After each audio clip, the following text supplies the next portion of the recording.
Hallelujah. Siyabingelela umphathi ohlelo Mamthabethe, siyabingelela egameni likaJesu. Sibingelele ubuholi bebandla, siyabingelela egameni likaJesu Kristu. Sibingelela nabazali bethu, siyabingelela benathi ngomoya bengekho kodwa phakathi kwethu physically. Amen. Siyabingelela bazalwane, omama nje bethu, obaba bethu, intombi zethu, insizwa, abantwana abancane, sibingelela ogogo omkhulu. Amen. Hallelujah. Amen. Bazalwane, sibingelela egameni likaJesu. Hallelujah. Glory be to Jesus. Ngibingelele umngamo Masithole egameni lika Jesu Kristu. Ngiyabingelela egameni lika Jesu Kristu. Amen. Hallelujah. Hallelujah. Sibonge bazalwane kakhulu ithuba esilitholayo lokuba sizoshare izwi lenkosi. Sithandaze. Amen. Ngiyacela bazalwane ukuthi ngibonge kakhulu ngisazongena ezweni nje imikhuleko yenu ne support kulesi sikhathi bezidlula kuso sobunzima. Amen. Kusiqinisile kakhulu kwasinika amandla. Amen bazalwane. Siyambonga kakhulu uNkulunkulu. Amen bazalwane. Inkosi nje inibusise. Bekulimalekile kona, bekunzima kakhulu. Kodwa inkosi yama nathi. Amen. uNkulunkulu akaliphula uhlangu olufecekileyo nomongo uthunqayo akawucimi. Amen. uNkulunkulu uthembekile. Hallelujah. Ngizocela bazalwane ukuthi sibheke izwi lenkosi ekutheni noma kufika le nhlekelele efika ekhaya uNkulunkulu bengisebenza ngalo. Amen. Izwi elizosenza sibe prepared for such a season. Hallelujah. Sikulindele ukwenza kaNkulunkulu azokwenza nakwenzayo. uNkulunkulu uyiprocess. Hallelujah. This is a process of becoming a new wine skin. Amen bazalwane. This is a process of becoming a new wine skin to be able to carry a wine of God in this season. Amen. This is a season, bazalwane, a time of pressing, a time where God is doing a transformation. Khona sizokwazi ukuthi sithi carry his presence. Khona sizokwazi ukuthi siphathe icebo lakhe. Hallelujah. Khona sizokwazi ukuthi sibe semandleni akhe. Ukuzicebo lakhe lifezaka. Amen. Amen. Hallelujah. Akabonga uJesu. This is a time bazalwane yokuthi sibe zimvaba ezintsha. Amen. So that we can carry a wine of God. Siyaltastiswa ke leli wine manje ngoba singoweta bazalwane sidlulisele ebantwini. Hallelujah. Siyaltaste leli wine ukuze size ubumnandi balo. Hallelujah. Liyatesteka nasenhluphekweni. Leli wine limnandi. Hallelujah. Ukuzicebo lakhe yebo lifezaka. Amen. Hallelujah. Ngiyacela uzongifundela bazalwane sifunde uMatthew number 9 uverse 17. eBhayibhelini lesiZulu ukhona ofundayo bazalwane. uMatthew chapter number 9 verse 17. Matthew 9 verse 17 ithi akuthelwa futhi iwayini elisha ezimvabeni ezindala, funa izimvaba ziqhume newayini lichitheke nezimvaba zonakale, kodwa iwayini elisha balithele imvabeni ezintsha kulondeke kokubili. Makabonga uJesu, phinda ubusise ma usibongele ukufunda kwezwi lakho linamandla, liyaphila, liyadala, lihluba amahlathi. Khuluma ngalo silalele, silibandla lakho ubamba ingqondo yethu. Izwi nezwi elizowe encekwini yakho lilobeke ngokungacimeke inhlizweni yethu. Siliphile, sihambe, silambathe, libe ingubo empilweni yethu. Udumo lonke lize kuwe in Jesus name. Hallelujah. Praise be to Jesus. Kusuke kulahleke kokubili mangabe imvaba izongabi intsha. Kulahleke imvaba, kulahleke newayini, kube iwaste. Hallelujah. Hallelujah. This is a season, bazalwane, of the glory of God. Hallelujah. This is a season of the glory of God. Makabonga uJesu. This is a season of the glory of God. Oh, precious Lord. Ngicela uphinde ungifundele Isaiah 60 verse number 1. Hallelujah. Oh, thank you, Holy Spirit. Kuzowenzeka outpouring of the Spirit. Sise upper room. Hallelujah. Okwenzeka kuzophinde kwenzeke. Okwenzeka history izosirepeata, kodwa this time around kuzoba without measure. Hallelujah. Isaiah 6 verse 1. Ngomnyaka wokufa kwenkosi uZiya 60 ma 60.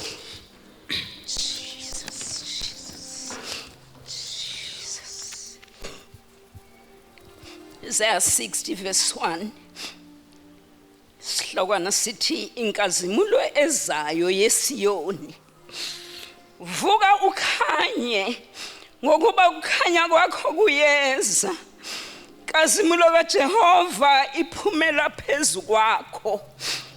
Arise, shine, for the light is come, and the glory of the Lord is risen upon thee. Hallelujah. Akabonga uJesu.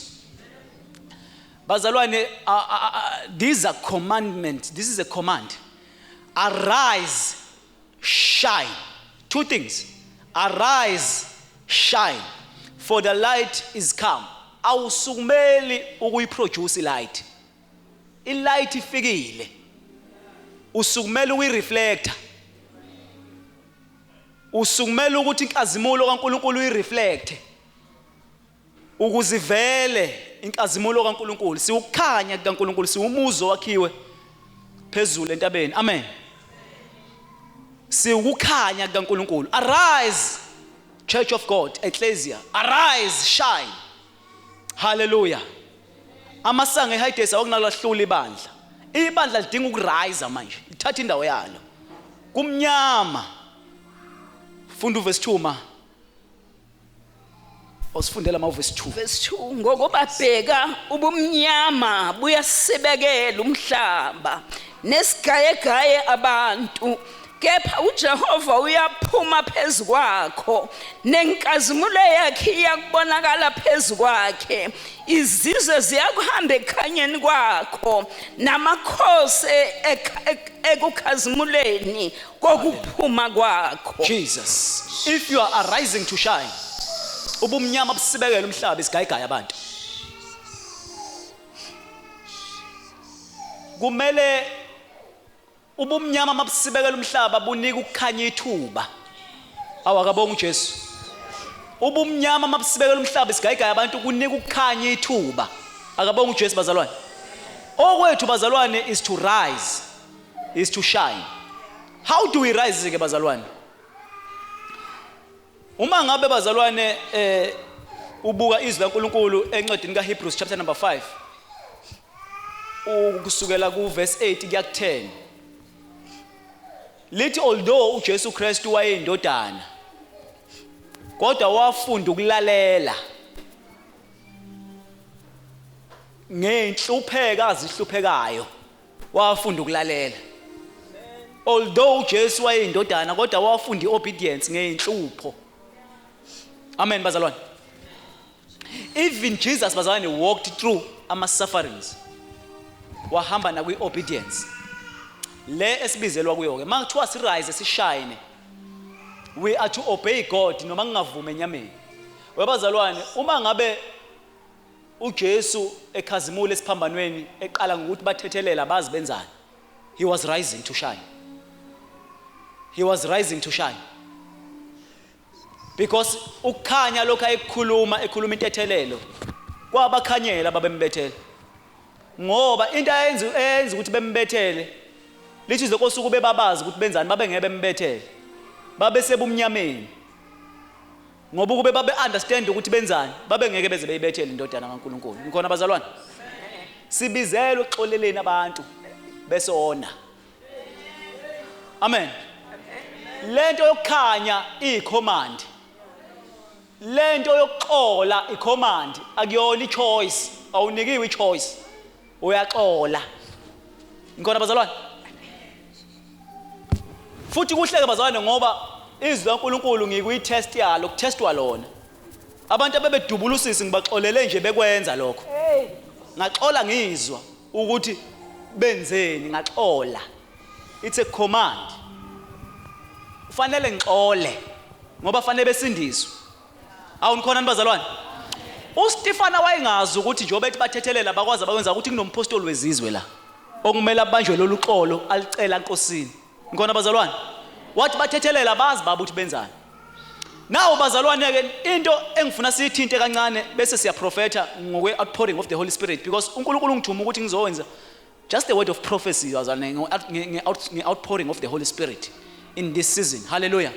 But let us prepare ourselves ngezwi laNkulunkulu ukuthi uma ngabe bazalwane uNkulunkulu esebenza izwi lakhe kithi ulisebenza enhluphekweni, uyayivumela inhlupheko zize kuthina ukuze izwi lakhe lizoba yizwi lakhe kithi.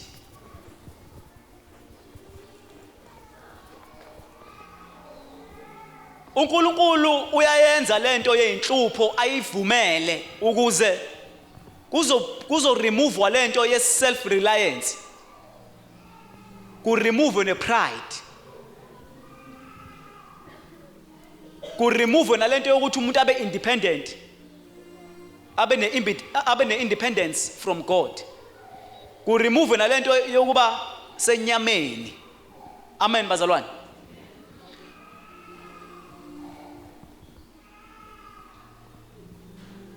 Uma ngabe uNkulunkulu bazalwane emtest umuntu wakhe, engakutesta ngeindlela eziningi.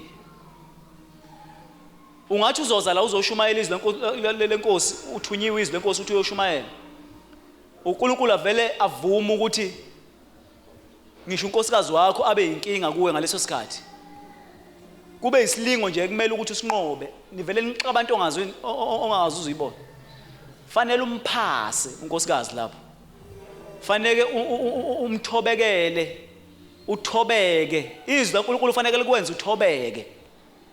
Ungazi ukuthi ukulwiselani, kodwa fanele uthobeke. Uzuxolisa ungazi ukuthi uxolisa wenzeni. Ngenxa yokuthi izwi laNkulunkulu liyakusebenza. Ngikhona bazalwane? Kwesisikhathi uNkulunkulu akuvumela uhlushwe ingane. Akustrip off ipride, ikuhlupha ingane. Uzubuza Nkosi yami kanti ngabe kusayikhona. Kodwa fanele izwi laNkulunkulu libe yizwi khona lapho. Libe yizwi khona lapho. Ngoba mawufeyile leyo test leyo akuzukuba yizwi, kuzoba yivesi nje. Ngikhona bazalwane? Kuzoba yini bazalwane? Kuzoba yivesi nje. Kuzoba iletha nje. Lithi izwi lenkosi, a letter killeth, but the spirit gives what? Gives life. Izwi laNkulunkulu liwumoya, liwukuphila. Uma ngabe izwi laNkulunkulu likwazile ukukusiza enhluphekweni noma ngathi uyiphi inhlupho obhekene nayo, wakwazi ukuthi ungaxabani noNkulunkulu, wakwazi ukuthi ungaxabani nabantu. Ngikhona bazalwane? Wakwazi ukuthi ungaxabani nani bazalwane nabantu. Liyakwazi uNkulunkulu ukuthi mangabe usuwoma ngalo lifike liphilisa abantu, ngoba liqale laphilisa wena kuphi khona enhluphekweni. Izwi likaNkulunkulu liyawenza umsebenzi ophelele empilweni yomuntu, kodwa kwesisikhathi thina sivumela iprocess. Ngani na? Ngokungaxoli. Number 1, sicasuke kushona ilanga. Ikuhlupha ingane uzukhulume kabe enganeni. Akuhluphe umuntu noma ngathiwa isibling noma ngathiwa unkosikazi noma ngathiwa ubani ophila naye. Akuhluphe uzumzonde kanti usulimaza iprocess yezwi likaNkulunkulu. Uthi noma ukhuluma izwi laNkulunkulu lingafiki lenza umsebenzi ngoba likhulunywa umuntu ofeyilile kulo. Ngikhona bazalwane? Lithi izwi lenkosi sesidlulile emlilweni siyophuma sinjengani? Njengegolide. Izwi laNkulunkulu liprecious uma ngabe ulivumela lihlangane nokukholwa. Haleluya. bese uliphila esimene esinzima. Uliphila izwi laNkulunkulu ngokusizwa umoya ongcwele. Lihlala phi ke bazalwane izwi laNkulunkulu lihlala enhliziyweni. Uthi uNkulunkulu ngizokhipha inhliziyo eyitshe. Ngifaka inhliziyo yenyama ezothambela ini izwi likaNkulunkulu. Bese ngifaka umoya wami ongcwele. Bese ngikwenza ugcine ini izimiso zami. So it takes God to please God. So lento ayenzeki by might nor by power. Yenzeka by the Spirit, says the Lord. Hallelujah. Manje uNkulunkulu bazalwane uzosihlela for this mighty move of God. Ukuze sikwazi ukuthi sibe zimvaba ezobamba lento uNkulunkulu afuna siyibambe. Sibambe izwi not ivesi. Sibambe izwi not ivesi. Hallelujah. Libe ukuphila kithi. Libe umoya kaNkulunkulu. Hallelujah. Amen. This is a season of glory. It's not even a season of anointing. It's the season of glory. It's more than anointing. It's the season of the manifestation of the glory of God. I-anointing kuyenzeka wone nayo, but i-glory ayikuvumeli. I-glory mayisifikile awukwazi ukwenza noma kanjani kukhona i-glory. Awu amen. Ngoba i-glory iwubuNkulunkulu. Awu hallelujah. Siyambonga uJesu bazalwane okungaye kuzobonakala lenkazimulo. Uma ngabe izwi libuza ukuthi ubani oyoma esikhaleni kwaswelakala umuntu hayi ukuthi babe ngekho abantu. Kwakuyistandard esingekho sala abantu abafunakalayo. Umuntu ozoma esikhaleni umuntu ongenacala. Kwakufunakala umuntu okuzothulakala kaNkulunkulu makuthiwa liyehla lingadli naye. Hallelujah. Umuntu ozihlukanisela uNkulunkulu kwacaca ukuthi leso standard sikuJesu. uJesu ophethe leso standard. Ukuthi ubani oyokhuphuka simele kule ntaba, ubani oyosimela phambi kolaka likaNkulunkulu. uJesu bazalwane okwazi ukusimela. Akabonga uJesu. Amen. Glory be to Jesus. This is a time bazalwane of the manifestation of the glory of God. Vumela iprocess. Vumela ukuthi uNkulunkulu akwandise. Vumela ukuthi uNkulunkulu akunwebe. Kubhlungu. It's painful. Vumela uNkulunkulu akunwebe. Vumela uNkulunkulu akunwebe icapacity, ube capacitated. Hallelujah. Ukunwetshwa kumnandi. Akumnandi ukunwetshwa bazalwane. Hallelujah. Musa mzalwane ukufuna ukuba nereputation enhle uthi awunayo ingane ebukisa ngami. Nayo ingane ingehlisa isithunzi sani. Thwala ihlazo lika Jesu. Phuma ushumayele ngoJesu uhlushwa ingane. Uyiqolele. Iyosala iphila. Iyosala iphenduka. Isabanjwe ukuthi nawe usabuya uyinika amagama abhlungu. Usakhuluma amagama asuka enhlungwini. Awukhuluma izwi. Ukhuluma inhlungu. Awu hallelujah. Yabazalwane. Akasiza umoya ongcwele. Khona singezi kumbambezela. uNkulunkulu ufuna ukusebenza. Thethelela abantu besakona by the power of the Holy Spirit. Lento engikhuluma ngibonga ngoba iyenzeka. Is being imparted kuthina. Angeke uyenze ngamandla akho. Akulula uyenziswa umoya ongcwele. Ngikhona bazalwane? Uyenziswa ukunderstanda. By faith we understand.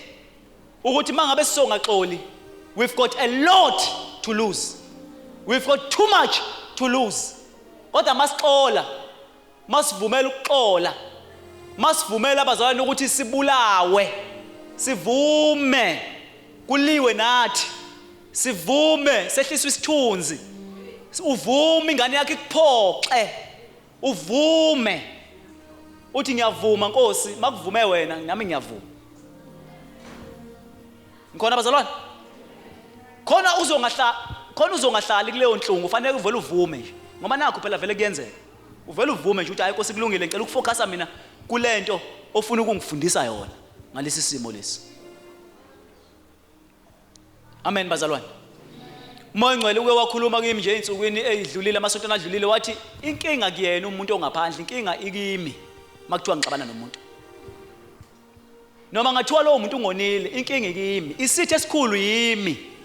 kunalo muntu. Isitha esikhulu inyama yami kunalo muntu. Noma ngathi umuntu uyangiculuza, isitha esikhulu lesi sifuna ukuthi mina ngizonde lo muntu. Lento ethi kimi angizonde lo muntu isona sitha ke sami ke leso. So isitha sikho ngaphandle. Isitha inyama yami ezongenzisa ukungalungi bazalwane. So uma ngabe silwimpi yenyama ukuthi sinqobe inyama sihambe ngomoya sibulala imisebenzi yenyama ngani bazalwane ngomoya. Inkosi yomusa inibusise.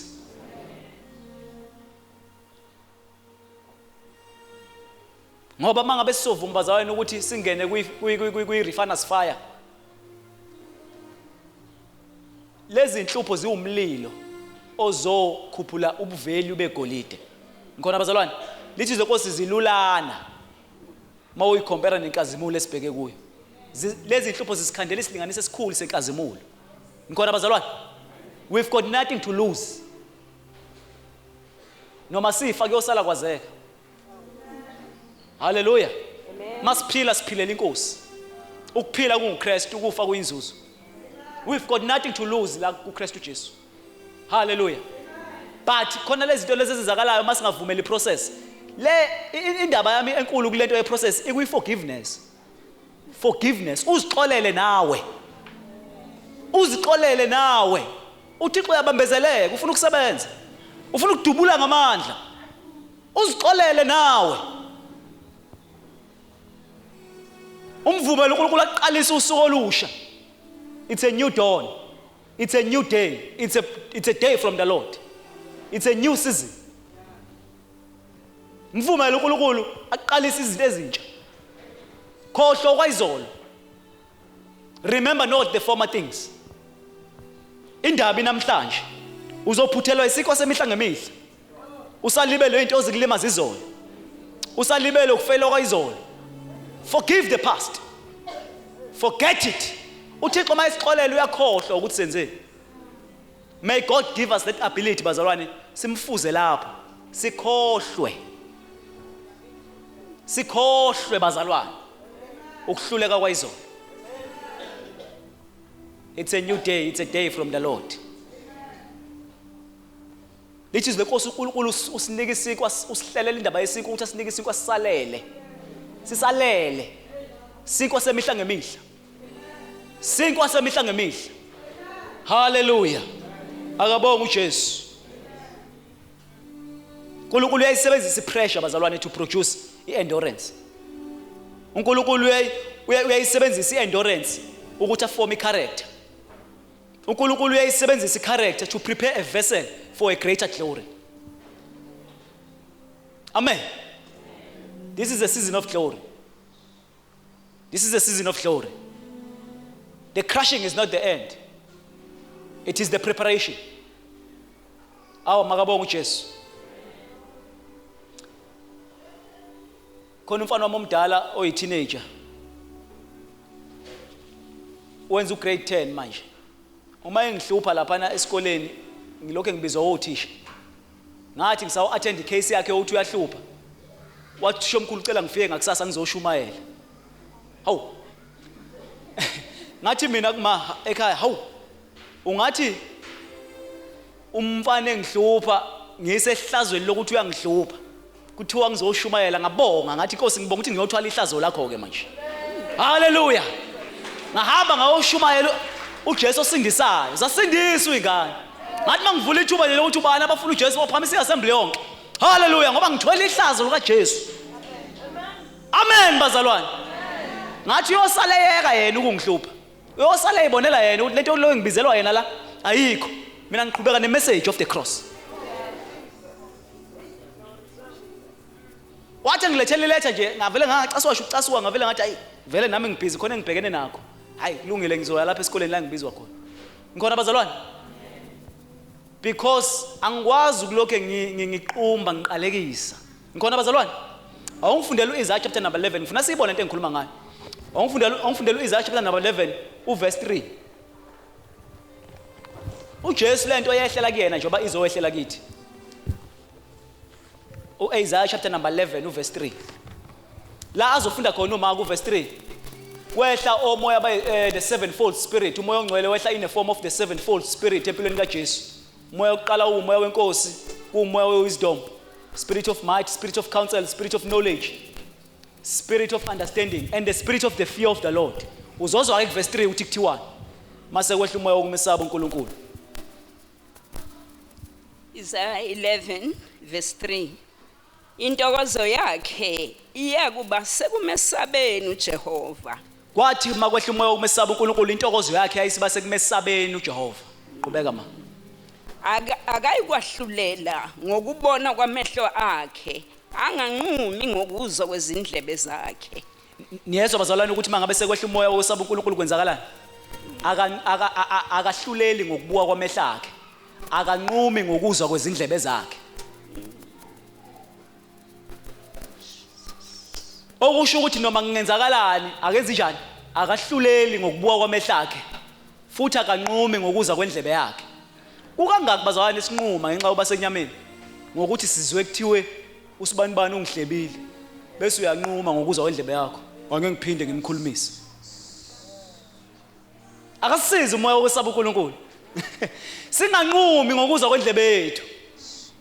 Bazalwane singahluleli ngokubuka kwani kwamehlo ethu.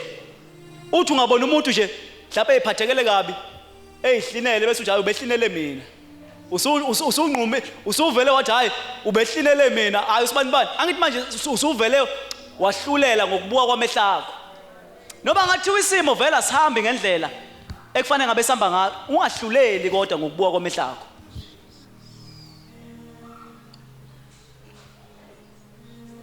Ngoba uJesu wayengazanga kona ukuzosihlulela ngaleso sikhathi wayezobuyisana nathi.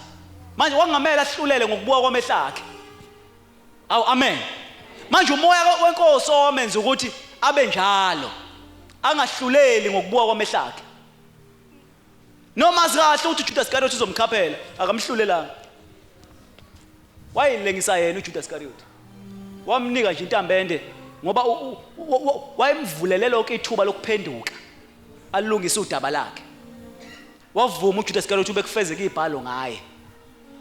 Ukuthi abe indodana yokulahlwa. Kuthiwa maye kulowo ozovuma ukuthi ibhalo ifezeke ngaye. But uJesu wayengamhlulelile. Ngikona bazalwane? Wayemvulelile ukuthi naye aphenduke njengabo bonke abanye. Oh hallelujah. Thank you Holy Spirit.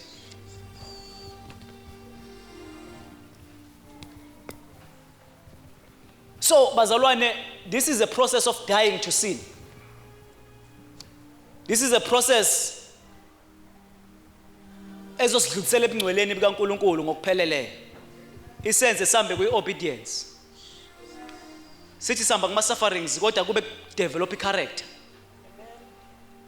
Sithi samba kwi-character kaKristu kube qhamuka lento yemvaba entsha. Bese kwehla iwayini elisha. Bese sikwazi ukuthi sithwale lenkazimulo kaNkulunkulu. Lithi izwenkosi abamaziyo uNkulunkulu wabo bayaqiniswa. They do great exploits. uNkulunkulu uzowenza impartation yakhe bazalwane. Mayiqeda ukukhuluma, mayikhuluma usukenza. Siyenziwa manje. Siyenziwa, nikhona bazalwane? Siyenziwa. Ubathanda abantu bekurejecta. Wangilungela ukuba ngihlushwe. Kwangifundisa imiso. Wena Jehova baba noma bangilahlile wena Jehova wangicosha. Ujabulele lokho. Unika uNkulunkulu ithuba ukulahlwa ngabantu. Unika uNkulunkulu ini bazalwane ithuba. Glory to Jesus. Nkosi yami. Oh hallelujah. Oh Lord, break my pride. Oh Lord, crucify my flesh. Oh Lord, teach me obedience. Make me holy. It's my prayer, bazalwane. It's my cry. Hallelujah. Stretch me until I become a new wineskin. Capable of carrying your glory, Lord. Stretch me. Bazalwane iwayini elisha liyafutheka. into kaNkulunkulu mayisifikile kuwena iyakhula ngamandla amakhulu. Manje kufanele ukwazi ukustretcheka nawe. Okwazi ukuba rigid. Okwazi ukuthi ube rigid, ube hardened. Kufanele kube soft. Kufanele kwehle intambiso. Izosithambisa. Sithambele isandla sombumbi. Sikuvumela ukushape uNkulunkulu. Sikuvumela ukuba ivessel of honor for the master's use. Sikuvumela ukuphathiswa into kaNkulunkulu. Siba abaphathiswa. Siba ama carriers of the glory. Oh, hallelujah. Thank you, Holy Spirit. Webazalwane, ake ngikhulume lento khona sizo understand ukuthi isikhathi sini lesi. Kunale number le ekuthiwa 120. 120 uyinumber yokulinda ne preparation before the outpouring. 120. Manje ngithema ngibala ngathola ukuthi le Azusa Street revival eyayikhona yayi ngo1906. Namhlanje sik2026. Mawuthi uyayibala leyo mnyaka 120 years. And babeyiprofethile abantu baleyo revival beAzusa Street revival ukuthi khonto enye ezayo siyobe sesingasekho thina kodwa inkulu kunalesi iphethe njengamanje. Even no Smith Wigglesworth baprofetha ngalento ukuthi khonto ezayo enkulu batshe nomthandazweni. Ngikhona bazalwane, ngikhuluma ngabantu mina babevusa abantu abafile kwawenzeka into ezinkulu. Mawazi ngeAzusa Street revival uzokhumbula ukuthi izini ezazenzeka lapho. Kwakwenzeka amandla phekwamandla. Kodwa bathi mabetestiswa leli wayini leli esisoliphathiswa manje. Bathi asikaze sikubone nje. Khonto ezayo. Kuza the outpouring of the Holy Spirit. 620 years manje. Yahamba leyashakana glory. Izobuya ke manje iphindiwe kaningi. Because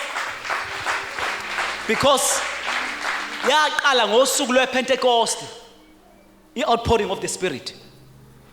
120 uyavela nakhona lapho ngoba babe 120 in the upper room. Babe 120 in the upper room. Hallelujah. So those 120 believers were gathered together in one place before the Holy Spirit was poured out. Hallelujah. Lento yayichaza ukuthi njoba behlangene kanje be 120 yayisho ukuthi this is a season of waiting. 120 usho a time of waiting, i-unity in prayer. Lo 120 years uNkulunkulu ukhanda i-unity in prayer. Ibandla manje libuyela kuyi-unity. Ibandla libuyela ebunyeni. Ngikhona bazalwane? We are expecting something greater bazalwane kuwo lo nyaka lo. Ngisho lo nyaka mina lo. Kuwo lo nyaka lo. Glory to Jesus. Qala nje uvula amehlo akho njengoba sobe siqala inyanga entsha kusasa. Qala nje uvula amehlo akho ubone kwamanje sizophuma siyenye into la. Glory to Jesus. Phela bazalwane asisonke siyakhonza. Hallelujah. We have come expecting a mighty hand of God. We have come here expecting the outpouring of the Holy Spirit. Usitshelile uNkulunkulu masithandaza wathi uzoba ne-outpouring of the Holy Spirit. Get ready for a mighty hand. Get ready for ukugcwaliswa ngamandla kaMoya oNgcwele. Suddenly konke sizoyizwa. Suddenly kunama suddenlies of God. Singena kuma suddenlies of God. Singena kuma suddenlies of God. Amen. Glory to Jesus. So 120 represented divine, a divine upper room moment. We're saying, God, do it again. Do it again. When God is about to release something new, bazalwane, oh hallelujah, kusuke kulindiwe. Uthi uNkulunkulu uthi mangabe batshena uthi tarry in Jerusalem till you are endowed with power. Webazalwane, uma ubona uNkulunkulu engenzi usafuna ulinde. Ufuna ungayeki ukuthandaza. Elijah wayithumela kangaka inceke ukuthi ayiyobheka.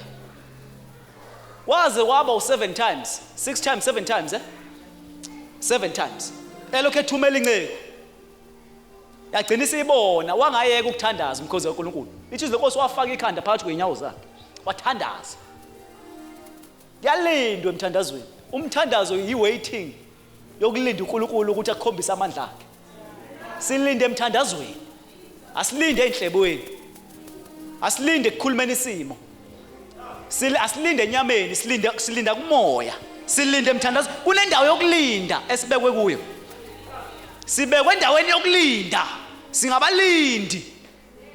singabalindi bento kaNkulunkulu awu haleluya akulonize ukulinda kwethu izosehlela lento awu Nkosi yami izosehlela so wehlelwa into yasekhaya without measure ngokungenamkhawulo izowehlela kuloya naloya haleluya uNkulunkulu akazi ukuyeka iphutho lenzile ukuthi uze la njengoba usula usubanjiwe vele ubanjiwe Nkosi haleluya Sathana akashwebe nje achitha amanzi iphunyukile lenkukhu eyimi lamanzi abewabekile bani angisiyena wakhe ngoka Thixo noma umoya ombuso usivukela sishinda wethu asishinda wethu yokulinda ngisho abantu besona sibaxolela njengoba sibafusela lento esikuyo sifuna besindiswe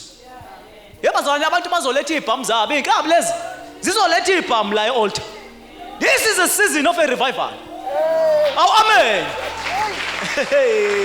aw amen aw glory to Jesus sizokubona esakuzwa ngendaba kuthiwa wenza ngekhathi zoba ubheku abantu beletha ibhamu ngoba basafuna ukubaza inkaba abantu abasitshela uNkulunkulu emthandazweni abasafuna abantu ukuba izangoma abasafuna abasafuna abantu udayisa kamzimba abasafuni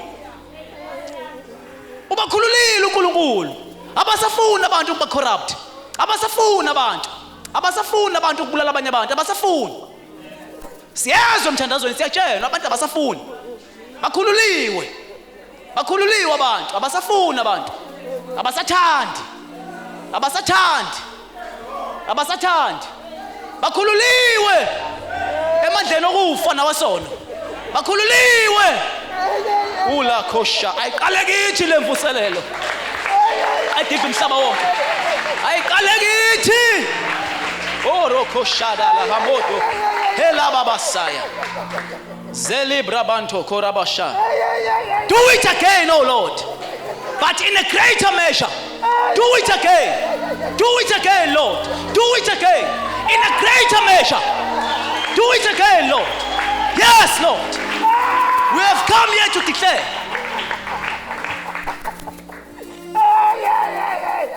hallelujah in the book of Acts chapter number 2 verse 1 to 4 which is because when the day of Pentecost had fully come they were all in one accord in one place and they were all filled with the Holy Spirit akekho ozosala engagcwalisiwe ngamandla kaNkulunkulu hallelujah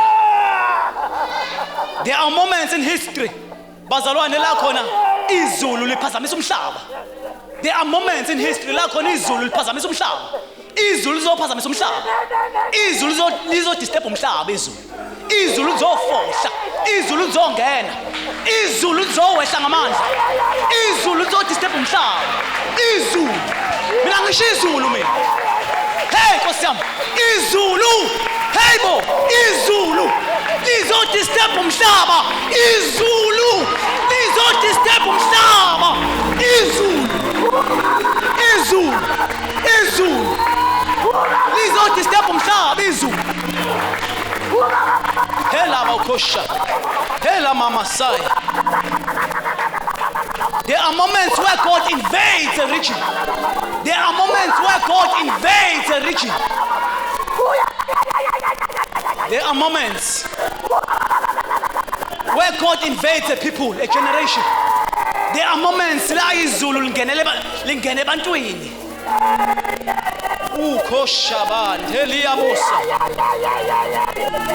this is a cry of this generation. Lord, do it again. Lord, do it again. Lord, do it again.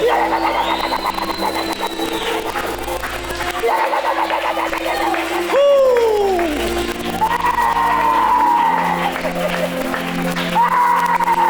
Not another conference, not another emotional gathering, but a genuine outpouring of the Spirit of God. Asifuni ukuhlangana nje kube ubusonto nokujwayela ukuhlangana. No! The same God who moved in Jerusalem can move in Durban. He can move in Durban. He can move in KZN. The same fire that fell in the upper room can fall in KZN. The same spirit that shook nations can shake Africa. Hallelujah! Fasten your seatbelt. Get ready for something great that is about to happen. The same God is the same God. Before God poured out his spirit, he prepared the people. You were being prepared. Cave of Adullam. You were being prepared. You were being prepared. This is the most bad Mabepuma, we cave of Adullam. Bad Mabepuma, this is the most Eliazari. Owalwa, owayenga David. Walwa yazi inkemba yanamathela esandleni sakhe yangabisa removeke esekhathele inkemba yanamathela esandleni walwa yazi yanamathela uzobambizwa uNkulunkulu lize linamathele kuwe wena inkemba kaNkulunkulu izonamathela kwesakhe isandla awuzukuliyeka izwi kaNkulunkulu uzolwa khawe linamandla uzolwa ngezwi kaNkulunkulu. Lithi lenkosi bathi babefika kwi-city of Hebron bahlangana namadodana kaIsaka kwi-city of Hebron. Lithi lenkosi ngaleso sikhathi indlu kaDavid yayizuza amandla, ngesikhathi indlu kaSawuli iphelelwa amandla. Ibandla lizuza amandlalo. Ibandla lizuza amandlalo. uNkulunkulu uyalandisa ibandla. Hallelujah. In the mighty name of Jesus, there are battalions of angels. Hallelujah. uNkulunkulu webazali kuno Deborah. Oh hallelujah, kuno Deborah bavuswa uNkulunkulu. Hallelujah. Osisi Nombu, oh Mama Usoni, oh Deborah abazothi mabehlabelela. According to the book of Judges chapter number 5, lapho ko verse 26, lithi lenkosi wathi Deborah bayihlabelela wahlangana ama-stars ezulwini. Hallelujah. uNkulunkulu wadedela ama-stars ingelosi zahlangana ezulwini. Iweather yavumelana nengoma eyayihlatshelwa uDeborah. Lithi lenkosi inqola zabisho odakeni ezayibalandela. Akekho ongalandela impi kaNkulunkulu. Egameni likaJesu uNkulunkulu waphendula nangodaka. Egameni likaJesu waphambana imibane ezulwini ngoba babedumisa. Wabanika ingoma. uNkulunkulu uvusa uDeborah izinto eziprofetha ngengoma. Kuhlangana nama-stars ezulwini. uNkulunkulu ajoyina ama-forces. Baningi abangakithi kunabamelene nathi. Oh, glory to Jesus. We're going to prophesy. We're going to prophesy. Glory to Jesus.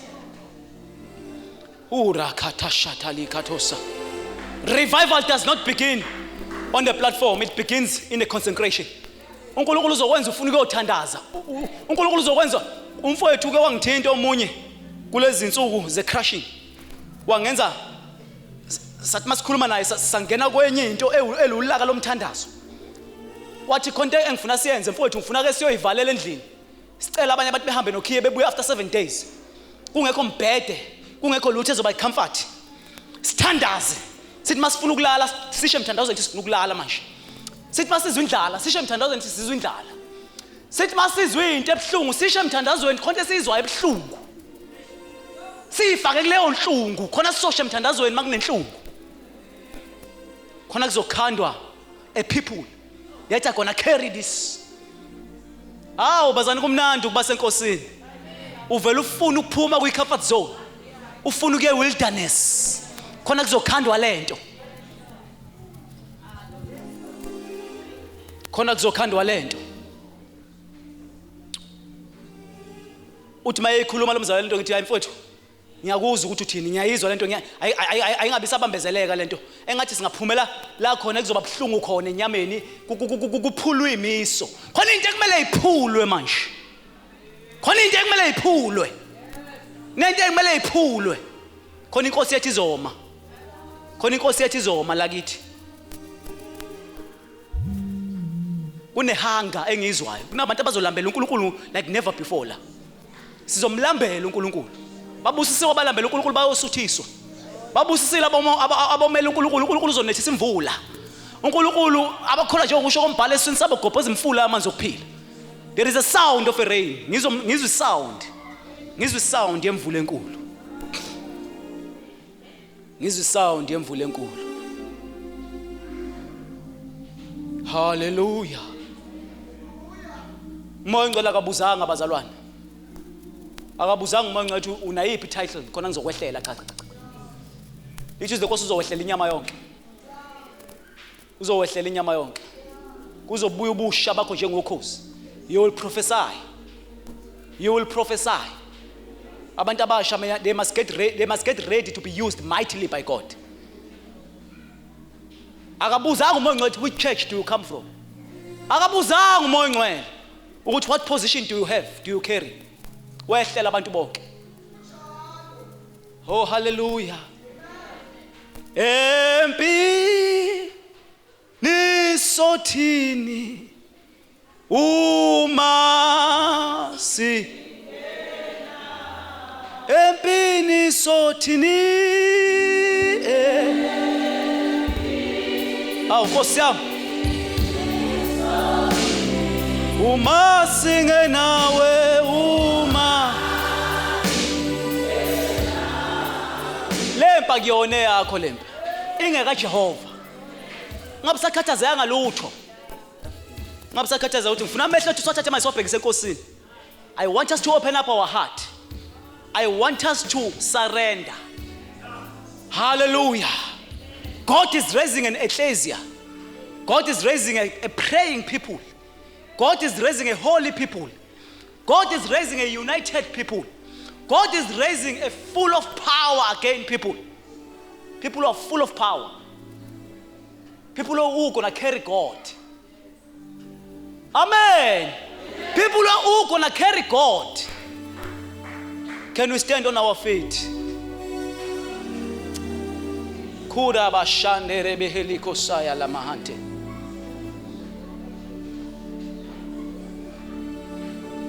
Father, in the name of Jesus Christ. Can we surrender, bazalwane? Can we pray in the spirit? Something is about to fall on us.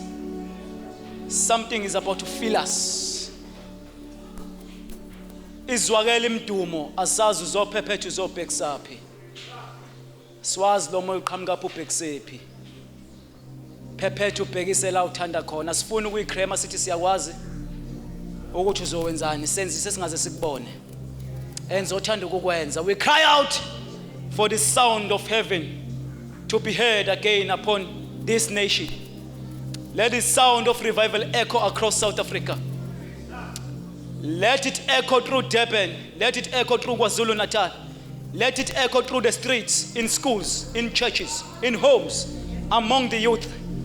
Lord, release the sound that precedes awakening. The sound of rushing mighty wind, moyo sheshai. A sound of deep repentance. The sound of holiness. The sound of worship and intercession. The sound that gathers multitudes to come to you.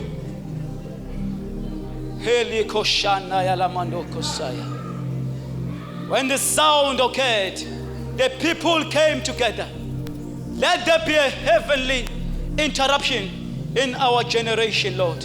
We silence every sound, the sound of bloodshed, the sound of fear, the sound of corruption, the sound of division, the sound of hopelessness. And we declare that another sound is rising in this nation. The sound of prayer, the sound of salvation, the sound of young people crying to God, crying for God, hungry for God, the sound of true worship, the sound of this gospel of Jesus Christ. Father, let the sound echo from province to province, from KZN to the ends of South Africa. Let kings hear it. Let leaders hear it. Let the broken hear it. Let sinners hear it and return to you. Awaken the watchmen. Awaken the intercessors. Awaken the church. Let sleeping altars catch fire again. In the mighty name of Jesus. We declare that South Africa shall hear the sound of the Lord once more. Not the sound of religion, but the sound of your spirit, moving with power and truth. Like Elijah had the sound of abundance of rain. We declare that we hear the sound of revival over this nation. And when the sound echoes, let multitudes come together in Jesus Christ. Let us pray.